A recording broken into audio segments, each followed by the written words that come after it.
বাপরে বাপ, সবাই জিমনি জামানা সত্ত্বেও যদি ঝাঁট উঠছে তাহলে কোন দিকটা যাবে?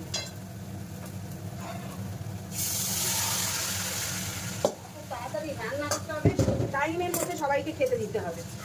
আবার আছে পাল্লা, তো সবাই তাড়াহুড়ো করলে কি করে চলবে? কিন্তু আমায় এটা বাসনটা ধুয়ে দাও তাড়াতাড়ি করে, একটা ওই জামবাটি মতো মাছের ঝালটা রাখবো।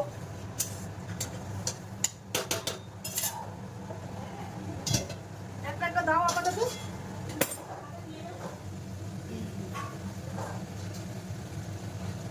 কাজের শেষ নেই,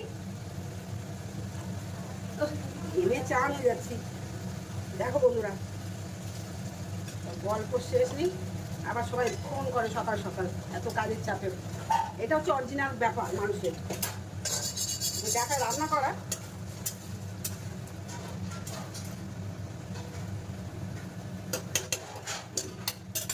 কি কি করেছি আজকে তোমাদের কাছে জানাই। দেখো মাছের ঝাল হয়ে গেছে, এখন হয়ে গেছে পটল ভাজা, উঁচু ভাজা, আবার বড় ঠান্ডা লেগে অস্থির হয়ে যাচ্ছে। কত কিছু রান্না করেছি, ভাত, আবার কালকে একটা গাঙ্গুলি দাদার একটা রেসিপি রেখেছি, জানি না কেমন খেতে হয়েছে, তা সেটাও সহজে জানাবো। ওকে, তুমি হচ্ছে বড় বাচ্চা, বুড়ো ভাঙ, মাথায় চুল তো নেই, তাও বড় বুড়ো বাচ্চা নয়, বড় বাচ্চা বলছে।